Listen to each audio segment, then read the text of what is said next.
Welcome back to Daily AI News at Let's Data Science. It's 2026-06-25. Today, we're diving into some pivotal developments from the future of machine intelligence to major product launches. Let's get to it. Our first top story focuses on AI infrastructure, where Micron Technology delivered results that reverberated well beyond the semiconductor sector. The company reported record third quarter 2026 revenue of $41.5 billion, comfortably ahead of expectations, and issued a fourth quarter revenue forecast of around $50 billion, plus or minus $1 billion. Perhaps even more significant for AI builders, Micron disclosed $22 billion in customer commitments under long-term strategic customer agreements, with reported remaining performance obligations approaching $100 billion. CEO Sanjay Mehrotra said the company expects tight memory conditions to persist beyond calendar 2027 because AI-driven demand continues to outpace supply. Markets reacted immediately. Bloomberg reported Nasdaq 100 futures rising nearly 2%, while South Korea's benchmark climbed almost 5%, and Micron shares surged sharply in after-hours trading. For organizations planning AI infrastructure, this reinforces a practical reality. High bandwidth memory remains one of the key constraints in scaling large training and inference systems, making procurement planning just as important as model selection. Next, we turn to industrial policy. Japan has unveiled one of the most ambitious long-term technology investment roadmaps in recent years. Prime Minister Sanae Takaichi announced a target of 370 trillion yen, roughly $2.3 trillion, in combined public and private investment extending through fiscal 2040. Bloomberg reports that 101.6 trillion yen is earmarked for artificial intelligence and semiconductors, while Mainichi highlights 68 trillion yen specifically for semiconductor investment, alongside funding priorities for physical AI and self-driving technologies. The roadmap spans 17 strategic sectors and includes plans for a new budget category beginning in fiscal 2027 to support these initiatives. While many implementation details still need to be finalized, the announcement sends a strong signal that Japan intends to strengthen domestic semiconductor capacity and AI competitiveness amid ongoing geopolitical competition. The real test will come as ministries convert these headline targets into concrete funding programs, tax incentives, procurement initiatives, and partnerships with industry. Another major development comes from NVIDIA, which announced the BioNeMo Agent Toolkit for scientific AI. Rather than introducing another foundation model, NVIDIA is packaging more than a decade of life sciences software into reusable, agent-callable capabilities. The toolkit combines BioNeMo, NIM microservices, Parabricks, NeMo, and Nemotron technologies, enabling AI agents to perform tasks such as protein structure prediction, molecular docking, genomics analysis, and generative chemistry. NVIDIA says more than 50 organizations are already experimenting with the platform.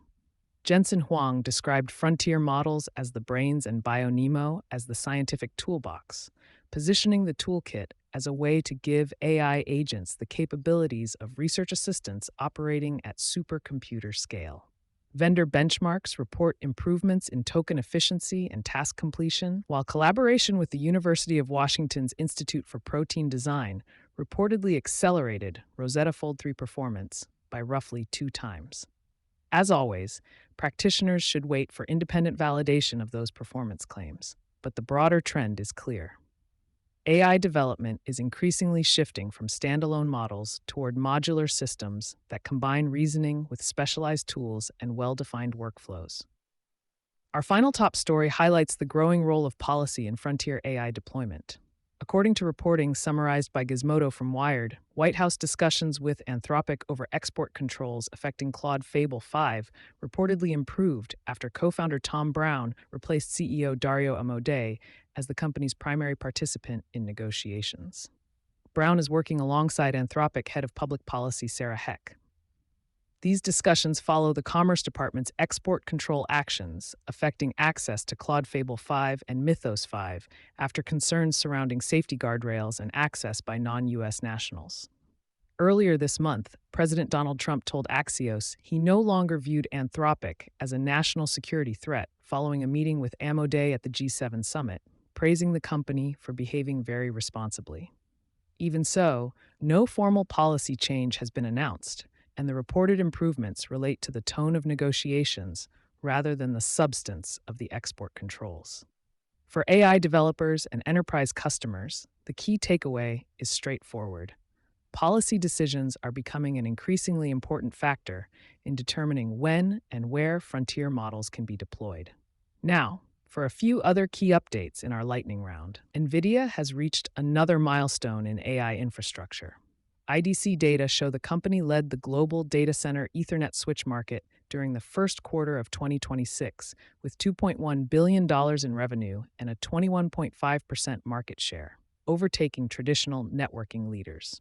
IDC attributes much of that growth to the Spectrum-X platform and NVIDIA's strategy of selling integrated networking alongside GPUs, Bluefield DPUs, and LinkX interconnects. The U.S. Department of State formally launched the Pax Silica Initiative, a coalition focused on trusted AI supply chains covering semiconductors, compute, advanced manufacturing, energy, and critical minerals. Bloomberg reports the European Commission is discussing participation, while Sweden and Finland have already moved independently toward joining. The initiative could influence future sourcing strategies for AI hardware. Competition for AI talent continues to intensify. Reports indicate Google is losing prominent researchers to both Anthropic and OpenAI. Bloomberg says Jonas Adler and Alexander Pritzel are joining Anthropic, while Business Insider and TechCrunch report that Noam Shazir is heading to OpenAI. Coverage consistently points to the attraction of substantial pre-IPO equity packages at both companies.